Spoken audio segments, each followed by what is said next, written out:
Buenos días, hoy mi grupo se va a encargar de las medidas de posición para datos no agrupados. Ahora les voy a exponer el percentil. El percentil es una medida estadística la cual divide una serie de datos ordenados de menor a mayor en 100 partes iguales. Se trata de un indicador que busca mostrar la proporción de la serie de datos que queda por debajo de su valor.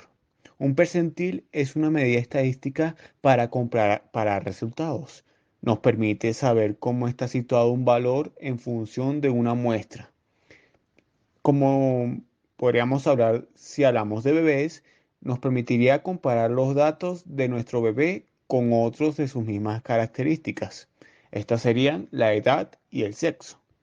Los cuartiles son valores que dividen una muestra de datos en cuatro partes iguales. Utilizando cuartiles puede evaluar rápidamente la dispersión y la tendencia central de un conjunto de datos.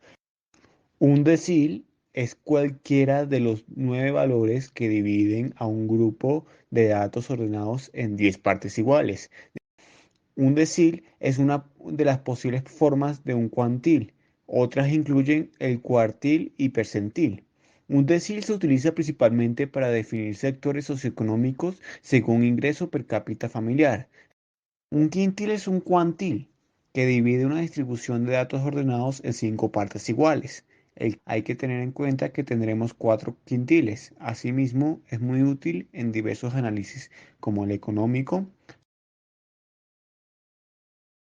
Los cuartiles son medidas de posición, valores de distribución, es decir, en intervalos que comprenden el mismo número de valores. Cuando una distribución contiene un número alto de intervalos o de marcas y se requiere obtener un promedio de una parte de ellas, se puede dividir la distribución en cuatro.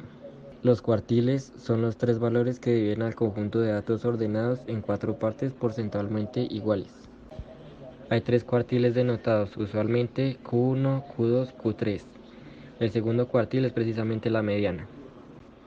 Para datos no agrupados, si se tiene una serie de valores x sub n, se localiza mediante las siguientes fórmulas. En el primer cuartil, cuando n es par, la fórmula es 1 por n dividido 4.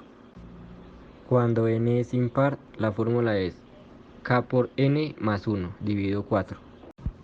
Y asimismo para el tercer cuartil, cuando n es impar y n es par.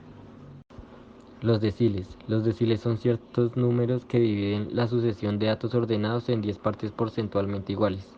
Son los 9 valores que dividen al conjunto de datos ordenados en 10 partes iguales, que se denotan con la D1, D2, D3 hasta el 9. Las fórmulas para hallar los datos no agrupados se debe tener en cuenta una serie de valores x sub n que se localizan mediante las siguientes fórmulas. Cuando n es par, la fórmula es a por n dividido 10. Y cuando n es impar, la fórmula es a por n más 1 dividido 10, siendo a el número del decil. Un percentil es una medida estadística utilizada para comparar datos.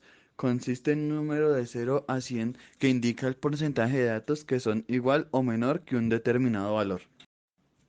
Los percentiles son muy conocidos por su uso en los percentiles de crecimiento. Por ejemplo, si el peso de un bebé está en el percentil 75, quiere decir que el 75% de los bebés de la misma edad pesan igual o menos que él. Podemos decir también que un percentil se define como una medida de posición no central, al igual que los cuartiles, los deciles y los quintiles. Todas estas medidas nos informan de la posición de un valor respecto a los demás. Si un valor está en el cuartil 3, indicaría que 3/4 partes de los datos son igual o menores que ese valor. Podemos imaginarnos que la altura de un grupo de personas es el conjunto de datos a estudiar. Si una altura de 1,75 está en el porcentil 80, eso quiere decir que el 80% de las personas del grupo mide 1,75 o menos. Para calcular los porcentiles, primero hay que ordenar los datos de forma ascendente. Una vez que ya tengamos los datos ordenados, se resta 0,5 a la posición que se ocupa de los datos del que queremos calcular el porcentil. Después dividimos entre el número total de datos y multiplicamos por 100.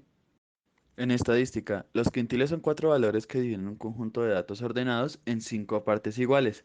de manera que el primero, segundo, tercero y cuarto quintil representan respectivamente un 20%, 40%, 60% y 80% de los datos de la muestra.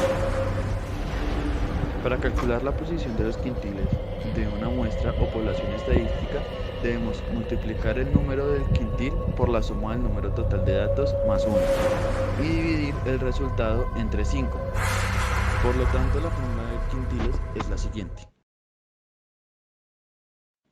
El resultado de esta fórmula nos indica la posición del quintil, no su valor, de manera que el quintil será el dato situado en la posición obtenida por la fórmula. A veces el resultado de esta fórmula nos dará un número decimal, por lo que debemos distinguir dos tipos de casos dependiendo de si el resultado es un número decimal o no. Si el resultado de la fórmula es un número sin parte decimal, el quintil es el dato que está en la posición que nos proporciona la fórmula de arriba. Si el resultado de la fórmula es un número con parte decimal, el valor del quintil se calcula con la siguiente expresión, donde x sub i y x sub i más 1 son los números de las posiciones en las cuales este número obtenido por la primera fórmula, y d es la parte decimal del número obtenido por la primera fórmula. Para finalizar, se hará un ejemplo de cada una de las medidas de posición anteriormente mencionadas, iniciando por los cuartiles en donde tenemos los datos 2, 5, 3, 6, 7, 4 y 9 de forma no organizada. Luego de organizarlos obtendremos los datos 2, 3, 4, 5, 6, 7, 9 y a continuación aplicaremos la fórmula en donde el número total de datos son 7 para hallar el tercer cuartil. Esto lo dividimos entre 4 para dar un resultado de 5,25, que es el resultado de este ejercicio. Ahora usaremos el mismo ejemplo, pero esta vez para calcular los deciles. Para este ejercicio hallaremos el segundo decil. Lo primero a tener en cuenta es que tenemos 7 datos, así que esto lo multiplicaremos por la posición del decil que queremos hallar, que es el número 2. Luego lo dividiremos en 10, en donde obtendremos el resultado 1.4, que al comparar en la posición número 2, que es la más cercana, hallaremos que el decil es el número 3. Para los percentiles intentaremos hallar la serie que se encuentra en el percentil número 32. Esto haciendo uso del ejercicio ya usado anteriormente, en donde tendremos el valor total de datos de 7 y lo multiplicaremos por el número del percentil que queremos hallar, que es 32. Esto lo dividimos en 100 y obtendremos un resultado de 2.2, a lo cual podemos decir que el percentil de aquí es el número 4. Por último, usaremos este ejercicio para explicar el quintil, en donde la idea es hallar el primer quintil. Para ello multiplicaremos el número de datos 7 por 1, que es el primer quintil, y esto lo dividiremos entre 5, dándonos un resultado de 1,4, a lo cual podemos decir que el primer quintil es el número 3.